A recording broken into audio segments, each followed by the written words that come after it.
Hi there. Now we're going to read lesson 153. In my defenselessness, my safety lies. And I'm going to say that this was probably one of the most profound statements that I had read in A Course in Miracles when I first started studying it, that absolutely completely transformed the way I was dealing with a relationship and helped me recognize how important it is for us to not have to defend a single thing to anyone. So let's read paragraph 1. You who feel threatened by this changing world, its twists of fortune and its bitter jests, its brief relationships and all the gifts it merely lends to take away again. Attend this lesson well. And inside of that, this lesson came to me at the time that I was going through the twists and turns of fortune. I had married somebody very well off, and then our marriage was getting very, very rocky. So I knew that we had the potential here for a very brief relationship.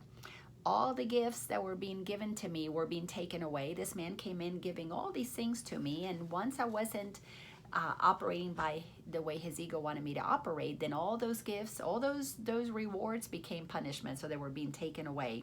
So I attended to this lesson well.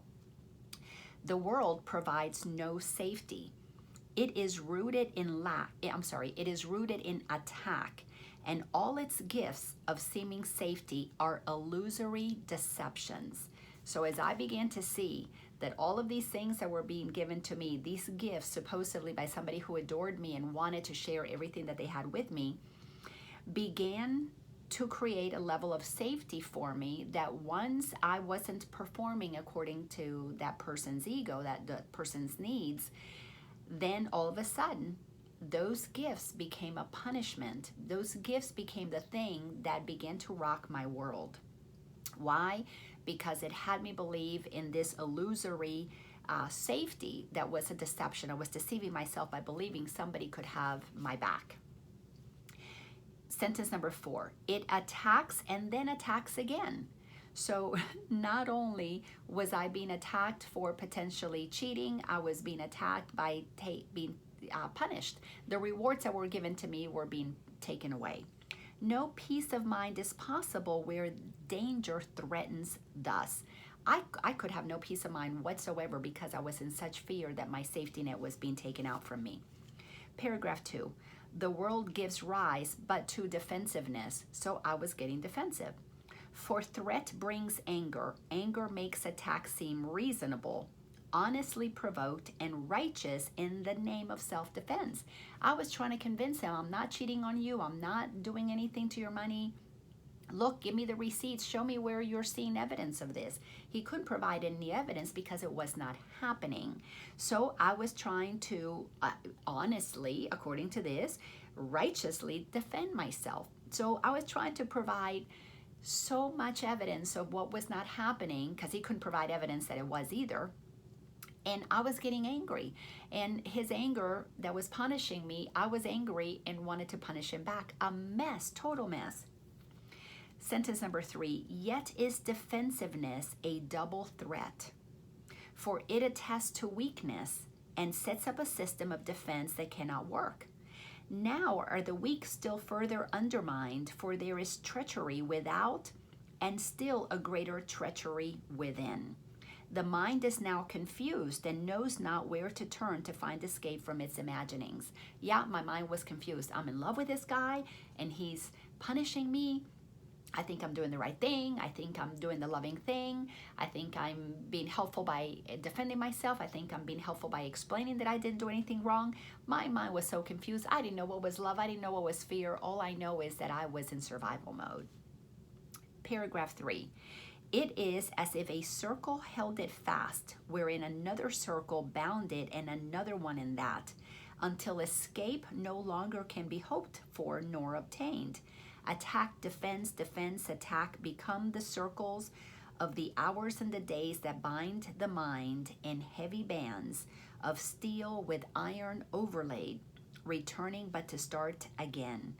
There seems to be no break nor ending in the ever-tightening grip of the imprisonment upon the mind. I can tell you that if I did not have the level of awareness that I did, enough to see what was happening, I would dip in and then I would come out for air and go, oh my God, this is crazy. I would go in, try to prove myself, defend myself, and come back up for air. Every time I came up for air, I was coming up to my teachings, to my classes, to my students, and I could hear myself teaching truth.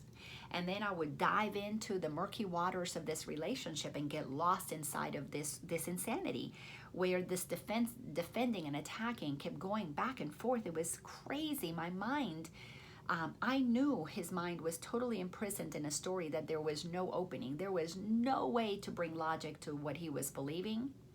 Thank God that I had then began to discover A Course in Miracles. And when I came up for air and began to read truth and began to see that in my defenselessness, my safety lies, I began to completely change everything. Immediately, I stopped defending myself. That sent me onto lots of other lessons, but it began to break the pattern that allowed me to, it took a good year or so, 2 years actually, to pull out of that situation. Paragraph 4. Defenses are the costliest of all the prices which the ego would exact.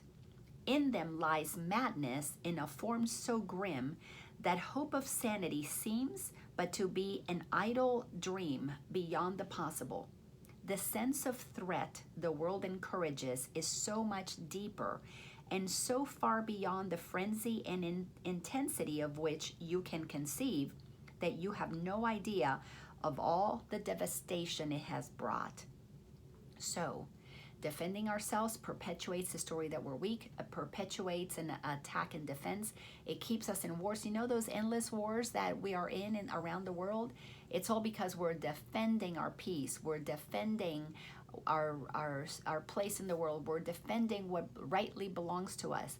Inside of that defense mechanism, we have gotten ourselves into this incredible, crazy idea that perpetuates the need for us to maintain a defense department. When if we would just see that in our defenselessness our safety lies, the world would be at peace within a matter of days if we understood this. But let's go to the next one, paragraph 5. You are its slave, the slave to this defensiveness. You know not what you do in fear of it. You do not understand how much you have been made to sacrifice, who feel its iron grip upon your heart. You do not understand how much you have been made to sacrifice, who feel its iron grip upon your heart. I sacrificed my joy, my happiness, my peace of mind, because I felt this grip on me of this man who I adored, basically letting me know he couldn't trust me. In the not being trusted, when I knew I had not done anything to break that trust, at least not that I was aware of, and not being able to be shown where is it that you believe I'm breaking your trust, so that I can make amends, so I can ask for forgiveness. If I'm doing something I'm not aware of, I need to know. But there was never any help in showing what was going on. So I really truly felt that I had this grip upon me where I was being punished and I had no idea what for. Just unbelievable. So you do not realize what you have done to sabotage the holy peace of God by your defensiveness. Oh, after the fact, I figured out my mind could not be at peace as long as I was defending myself with Ken. Sentence number 5. For you behold the Son of God as but a victim to attack by fantasies, by dreams, and by illusions he has made, yet helpless in their presence, needful only of defense, but still more fantasies and dreams by which illusions of his safety comfort him. So he had this illusion. Ken had this illusion that his safety came from him taking his money from me. And as he did that pulling his money I saw it as a punishment to me. He never saw it as a punishment. He thought he was protecting his stuff. But to me, it was a punishment because he's taken away the things that he had said he wanted to share with me, but not giving me reason why he was taking it away. So it left me feeling like I needed to defend myself. Total insanity. Finally, one day, after studying, of course, this book for quite a while, I finally said, just let's do a post-nup. Take it all away. It's all yours. I'm trying to defend something that makes no sense to keep defending. Paragraph 6, defenselessness is strength. It testifies to recognition of the Christ in you. Perhaps you will recall the text maintains that choice is always made between Christ's strength and your own weakness seen apart from him. So my strength came from saying, my safety lies because I'm inside the mind of God. Your money is not my source of safety. My love is yours forever. It doesn't matter because I'm going to keep flowing love to you. If you're not happy here, if you're scared, if you're concerned, if you feel not trusted, go ahead and take it. I should have just from the beginning let that go because that's the fear he was in. Out of love, I should have let him do whatever it is that he needed to do. The Christ in me would have said, no problem, let it go. No defending. But the ego in me, who was feeling weak because if you take my safety from me, oh my God, what's going to happen to me, went into defensiveness and attack mode. Insanity. Sentence number 4 in paragraph 6. Defenselessness can never be attacked because it recognizes strength so great attack is folly, or a silly game a tired child might play when he becomes too sleepy to remember what he wants. Once I started not defending, once I became defenseless, things began to change drastically. I began to have other experiences. Oh my God, I'm becoming a doormat.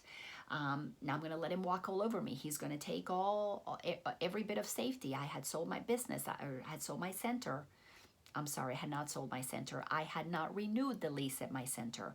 I wasn't actively pursuing the clients that I had been in the past or teaching as many classes because I had a son going through a drug adventure at the same time that my then husband, Ken, was getting all jealous and wigged out. I know he was jealous that I was spending more time with Spencer.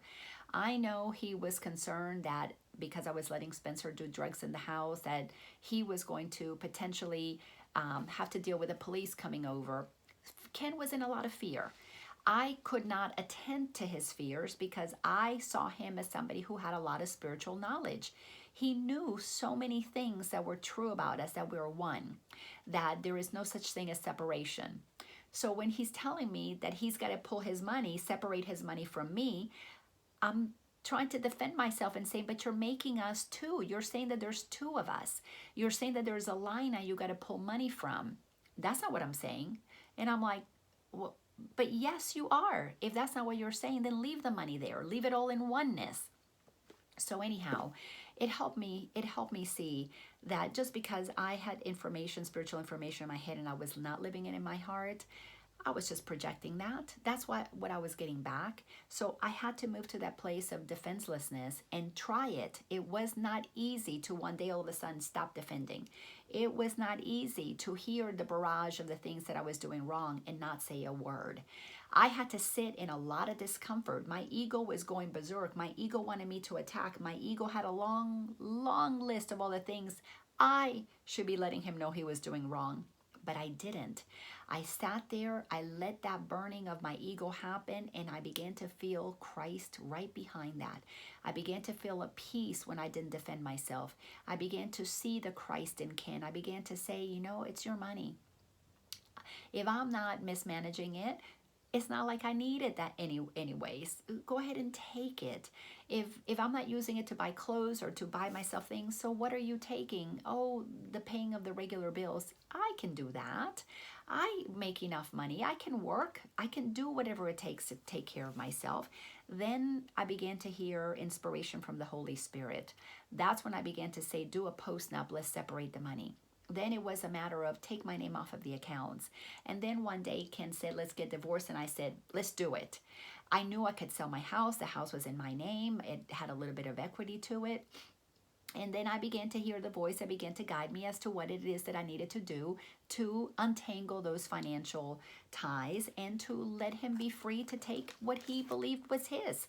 He wasn't in a mood to share anymore because whatever it is that I was doing was not to his liking. And All that he had that belonged to him was his money.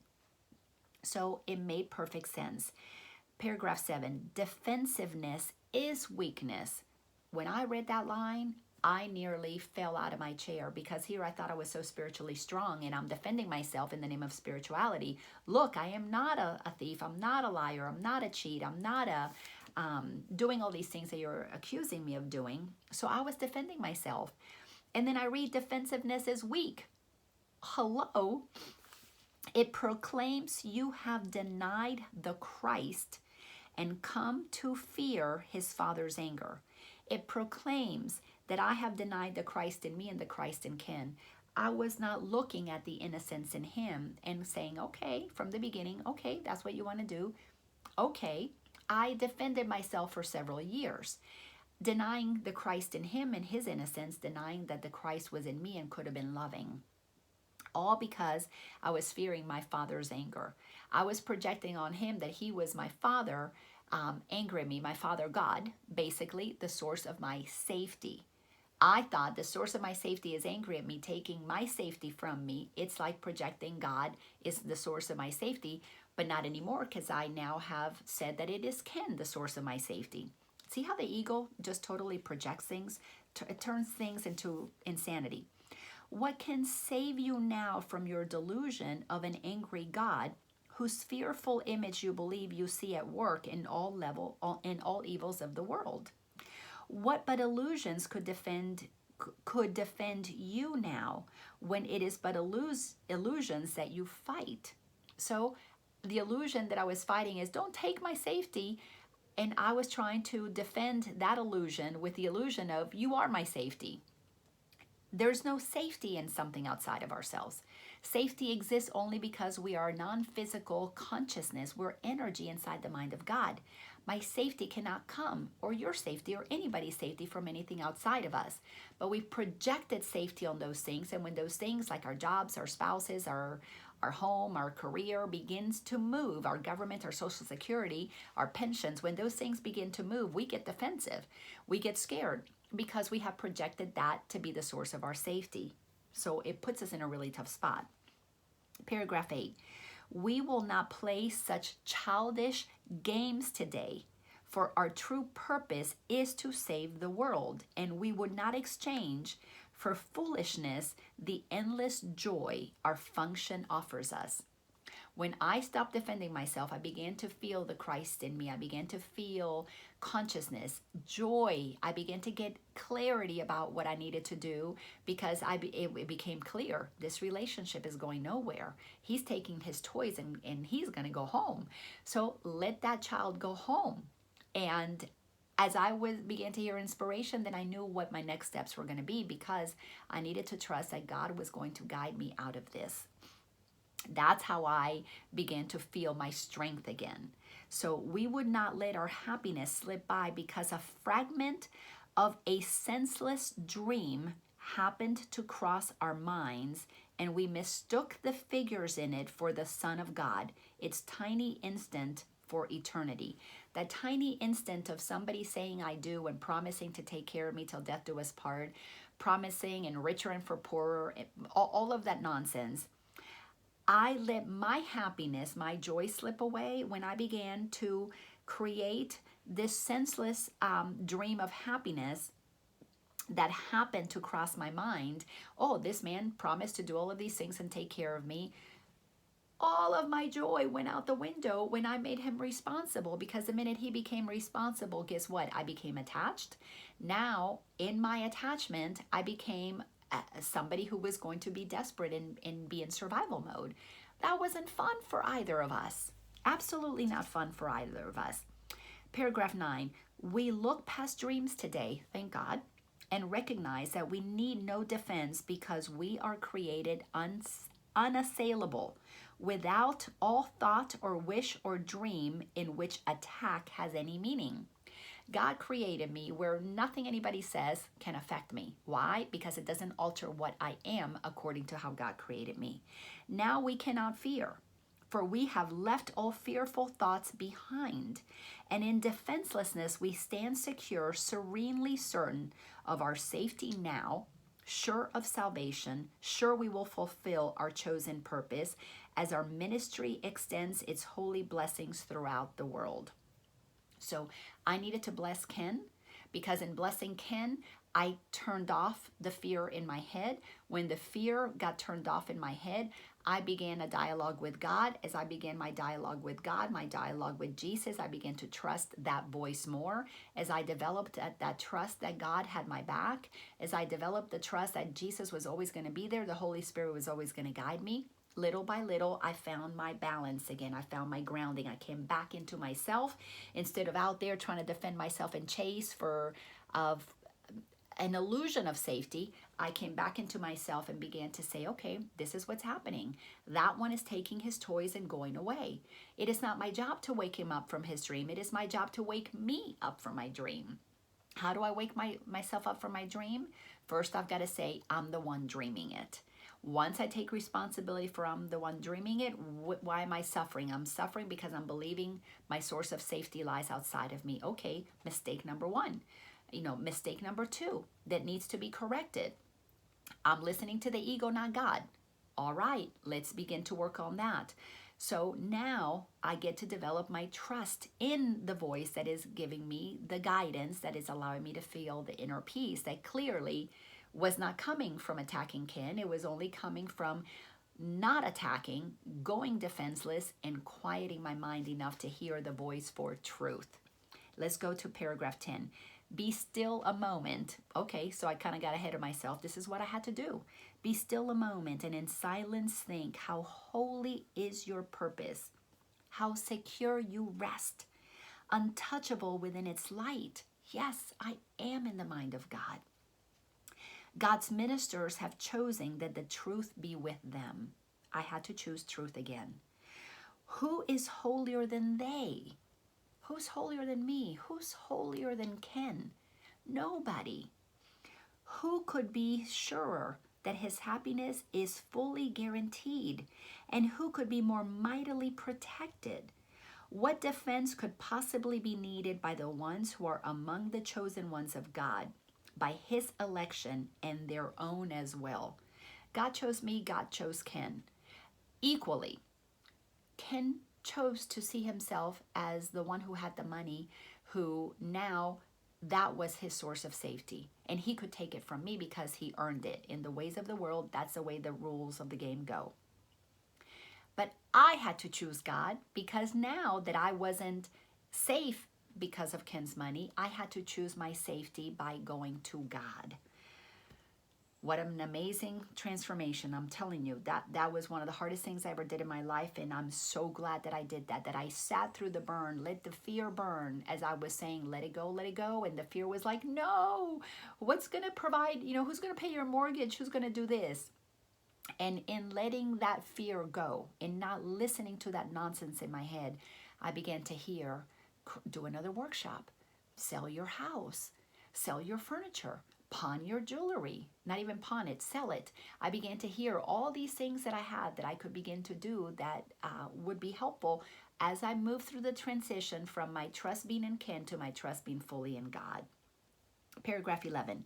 It is the function of God's ministers to help their brothers choose as they have done. It was my function to help Ken choose what was his source of safety by letting him know that I no longer held him responsible for mine. I was modeling what I needed to model because it's what I wanted to learn. I was giving the defenselessness because I wanted to receive the peace of it. I was giving my blessing. I bless you, brother. If this is what you want to do, go ahead and do it, because I wanted to feel what it was like to bless another who is Christ, so that I could feel the joy of blessing, the blessings that I felt inside of me, because I am a powerful creator and I can bless. Sentence number 2 in paragraph 11. God has elected all, but few have come to realize his will is but their own. At that time, I don't know if Ken does or not today, but at that time, Ken did not realize that God willed for him perfect safety, that God willed for him perfect abundance, that God willed for him more than he was believing he deserved, more than he was believing was in his bank account. He didn't know that. I knew he could have so much more. But for Ken to have that, I had to give that to myself. And while you fail to teach what you have learned, salvation waits in dark, and darkness holds the world in grim imprisonment. I had to release Ken so that I would get out of prison. Because by holding Ken responsible for my safety, I was stuck inside of that dark world of the ego, of defensiveness, attack, and proof. And it was insane. Sentence number 4 in paragraph 11. Nor will you learn that light has come to you, and your escape has been accomplished. The minute I stopped defending myself, my escape was in the works. For you will not see the light until you offer it to all your brothers. How could I find my joy until I began to be joyful that Ken was doing what Ken thought would make him safe? Ken was doing what he thought in that moment was his source of happiness. It was amazing. When I began to release that, oh my gosh, what freedom, what freedom. As they take it from your hands, so will you recognize it as your own, the light. As I began to bless him, okay, sweetie, if that's what you want to do, that's okay. No, post-nup, no problem. I suggested it. Take my name off the accounts, no problem. I suggested it. He wanted a divorce, no problem. Not contested. Absolutely amazing. I never asked him for a single thing. Well, I shouldn't say that. I did ask him to help me with paying for 6 months rent for my apartment, and he said he would only do 3, so I was grateful that he did that. And then eventually he actually gifted me a car, and then he gifted me some stock in his company. So he actually was very generous. But anyways, I think all of that generosity was because I said, let it go, let it go. You don't owe me anything. Paragraph 12, salvation can be thought of as a game that happy children play. I'm a happy child. I'm a very happy child, free from the bondage of anybody needing to take care of me, freeing them from the bondage of them having to take care of me. Why? Because I exist in the mind of God. I know we're energy. I know where I'm playing with this energy. That's all that's happening. I'm playing with energy. Sentence number 2 in paragraph 12. This happy game, it was designed by one who loves his children and who would replace their fearful toys with joyous games which teach them that the game of fear is gone. Did you get that? So God has designed this game, gave us this paradise, gave us this great playground for us to play with each other, to have fun, to play with money and with houses and with animals and with bartering and painting and creating songs and selling them and all that good stuff out of love. But the ego began to activate fear and separation, and I have more and you have less, and I deserve more and you deserve less, and the haves and the have-nots, and the good people, the bad people. Once the ego inserted the game of fear, then all of a sudden we began to create a very unhappy dream where so many people are starving, so many people are going without. Instead of playing a happy game on this planet of abundance, we're playing a very unhappy game. This game instructs in happiness because there is no loser when we play the game with love. Everyone who plays must win, and in his winning is the gain to everyone insured. So the reason Ken had a lot of his anxiety was because he did not trust that we are in an abundant universe. And I couldn't say that to him in a way that would make sense to him because he was in fear. So I was trying to ram law of attraction down his throat. I was trying to prove to him that there is only oneness. And even though he could say these words, he really in his heart wasn't living them because he didn't feel safe. Instead of me creating a safe space, I was creating an unsafe space by attacking him, by defending myself. So I was playing with fear-based toys as well. So once I put those toys down, then God gave me the happy toys. The happy toy of freedom, of inspiration, of ideas, of moving, of friends who came to help me move, to a collaboration, co-creation. So many happy, fun things began to happen from that moment forward. 4 years later, absolutely amazing. So the game of fear is gladly laid aside when children come to see the benefits salvation brings. So I had to recognize that I wanted to be safe in the mind of God, which meant I needed to free myself from Ken being the source of my safety. I needed to save him from my judgments, save myself from my fears, and release both of us into the light of God. Wherever he moves in his life is okay. It doesn't matter to me, because it's not, he's living his journey and I am living my journey, and my happiness is what matters to me. Why? Because I want to honor that that's the purpose God gave me. Paragraph 13. You who have played that you are lost to hope, abandoned by your father, left alone in terror in a fearful world, made mad by sin and guilt, be happy now. When I read that line, I was like, what? I can choose to be happy now? Yes, I can, if I choose to believe truth. Sentence number 2, paragraph 13. The game is over. The game of insanity is over. Now a quiet time has come in which we put away the toys of guilt and lock our quaint and childish thoughts of sin forever from the pure and holy minds of heaven's children and the Son of God. I had to purge, release a lot of beliefs about what a man did, a husband did, a provider did, when somebody promises to take care of you, the things that they did. I had created in my mind all of these illusions of happily ever after, and my knight in shining armor. He was all of those things. But once his fears kicked in, he couldn't see what was happening. And me trying to get him to see his fears was me being in my fears. So here there were two of us drowning in this sea, in this insane sea of craziness, crazy thoughts by the ego. So I had to say, I want to be happy now. Let me let go of my shame, my guilt, my blame. Let me let all that go, because the game is over. For me, I knew the game had to be over. I had lived inside of that happy place for too long. I was that for my son Spencer while he was doing drugs. I was that for my clients for years before I ever met Ken. So I knew how to return to that happy place, but it was not a place that he could return to with me. So we had to part ways. Paragraph 14. We pause but for a moment more to play our final happy game upon this earth. And then we go to take our rightful place where truth abides and games are meaningless. So is the story ended. Let this day bring the last chapter closer to the world, that everyone may learn the tale he reads of terrifying destiny, defeat of all his hopes, his pitiful defenses against a vengeance he cannot escape, is but his own deluded fantasy.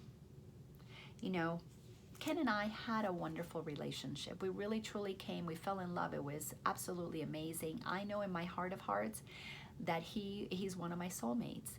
We came here to feel this love that was so passionate. I've never had such passion with a man ever than what I felt with Ken.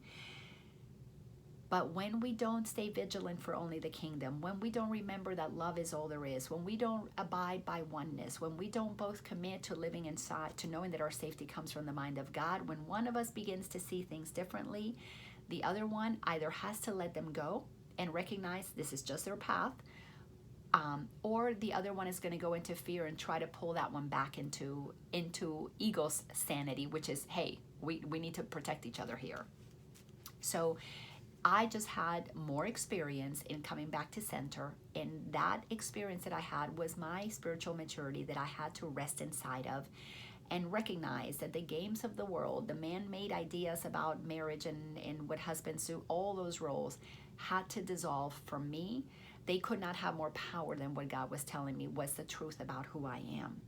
God's ministers have come to waken him from the dark dreams his story has evoked in his confused, bewildered memory of this distorted tale.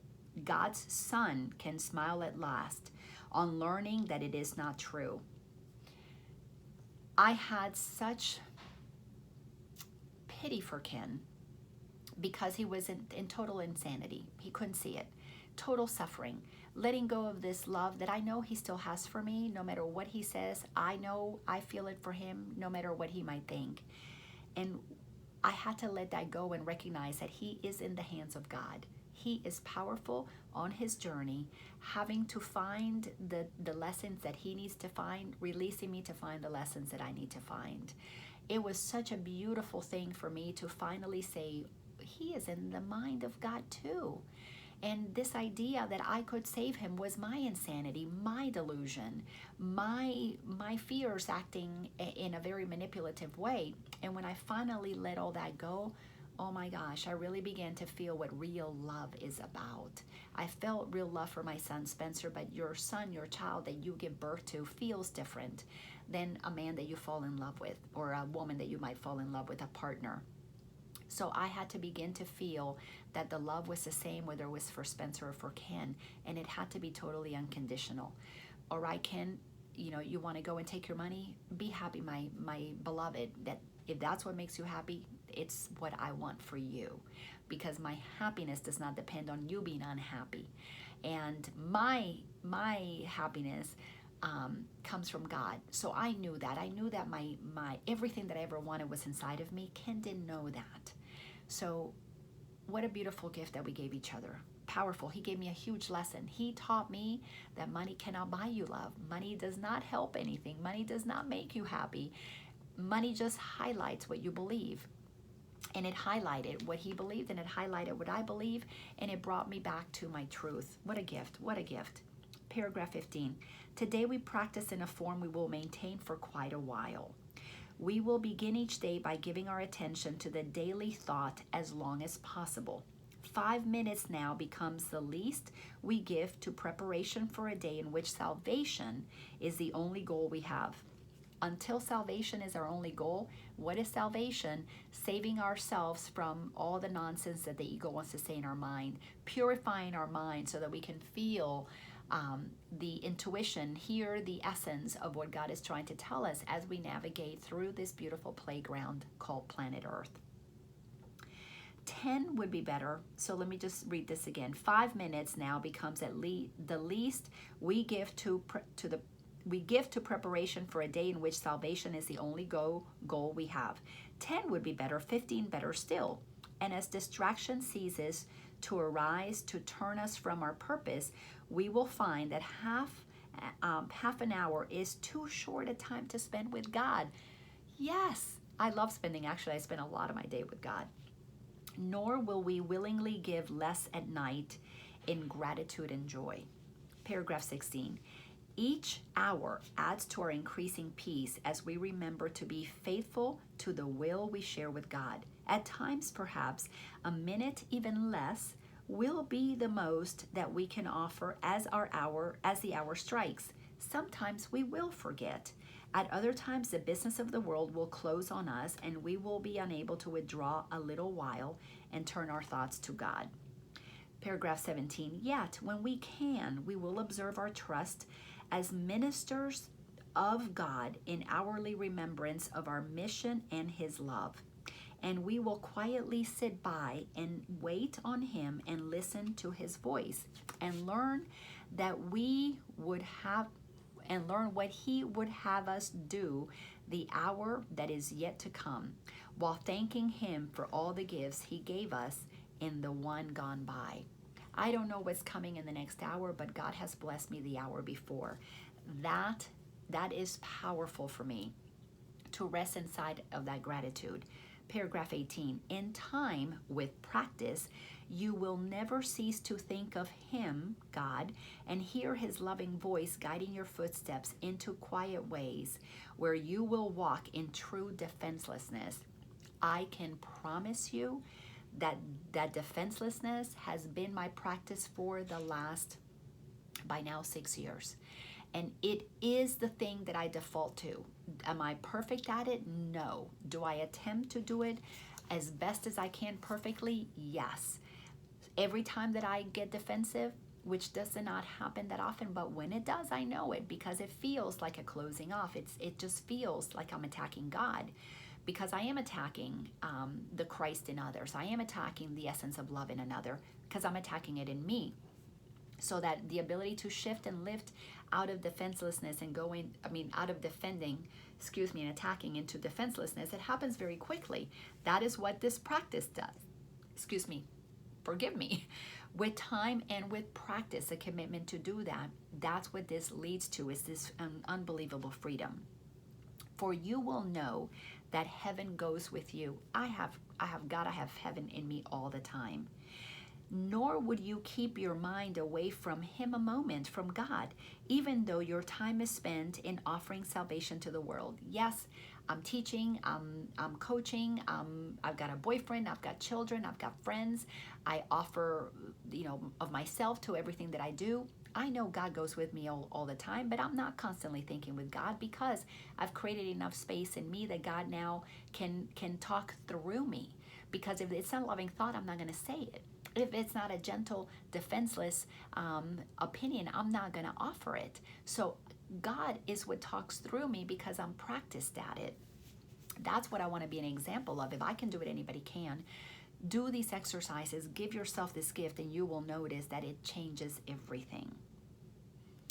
Then it goes on to say, let me read this, sentence number 3, paragraph 18. Nor would you keep your mind away from him, God, a moment, even though your time is spent in offering salvation to the world. Think you he will not make this possible? Don't think God can't do this if God wants to. For you who choose to carry out his plan for the salvation of the world and yours. We need to trust. We are developing a trust that once we turn our lives over to God and will with God, God is always going to be there to make sure that everything that we need to say, everything we need to do, everything we need to go through, God will always be with us, walking every step of the way. Paragraph 19. Today, our theme is our defenselessness. We clothe ourselves in it as we prepare to meet the day. We rise up strong in Christ and let our weakness disappear. As we remember that his strength abides in us, we will remind ourselves that he remains beside us through the day and never leaves our weakness unsupported by his strength. We call upon his strength each time we feel the threat of our defenses undermine our certainty of purpose. We will pause a moment as he tells us, I am here.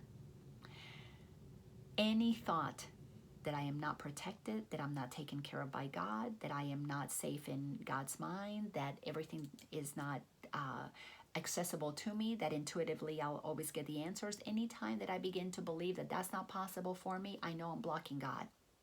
And every time I say, God, forgive me, guess what I hear? I am here. God is always there for me. So beautiful. I want that for you, but I cannot do that for you.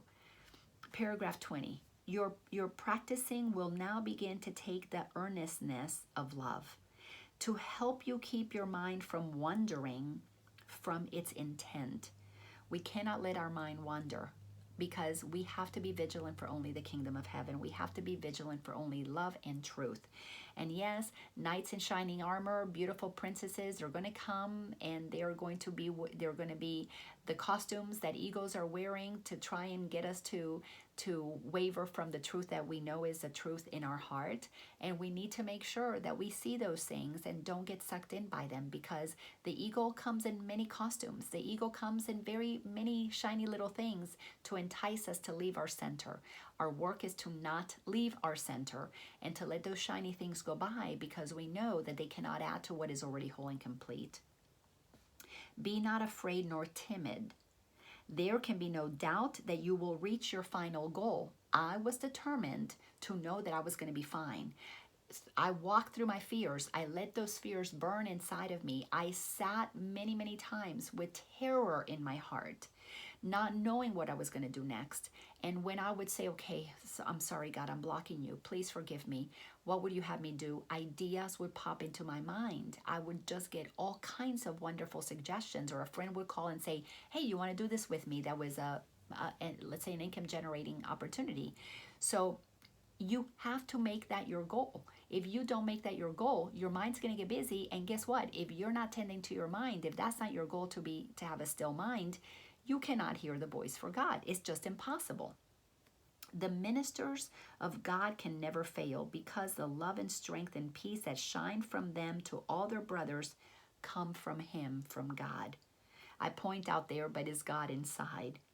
Because when I became the presence of love that was not attacking Ken, you know, he never quite, we never got to a conversation where he ever said, you know, I made a mistake. Never did.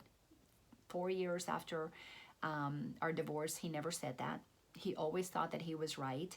But I continued to, as often as I could, let him know how much I appreciated them, thanked him for all that he did for me. We remained boyfriend and girlfriend and gave that a try. And I kept telling him that I loved him and I still wanted to go to see a counselor, a therapist. But he wasn't interested. I gave him books, I gave him ideas. He wasn't interested. So I just had to continue to not defend myself and trust that he was on his path, the perfect one for him, which released me to be on the perfect path for me. These are his gifts to you. God is giving us the gift of us clearing up our mind and standing as a beacon of light for others. Defenselessness is all you need to give God in return. If I don't defend myself with others, that's a gift I've just given God. You lay aside but what was never real to look on Christ and see his sinlessness. No matter what Ken does, no matter what Ken did, he is sinless. He is a soul inside of a mask, inside of a costume. He's wearing whatever mask he's wearing. It's none of my business to analyze it. But what is inside of that costume, even though he is denying that there is a soul, a pure essence inside of him that is one with God and doesn't need anything from the world to be happy, I know that about him. He doesn't need to know it. Nobody in your life needs to know it. Your mother-in-law, your brother, your ex-husband, your boss, your friend that broke up with you, they don't need to know that they are sinless. You need to know that about them. We are the bringers of salvation, and we save the world by releasing them from our judgments. In my defenselessness, my safety lies transformed my life. I hope you let it transform yours, if you choose to. If you don't, it's okay. God is always with you no matter what. So whatever you choose, however you choose to play on this playground, just know that at the end of the day, none of it can alter the perfection of who you are as God created it. So just have fun playing the game. Thanks a bunch, and remember, we truly are magnificent. Talk to you later. Bye-bye.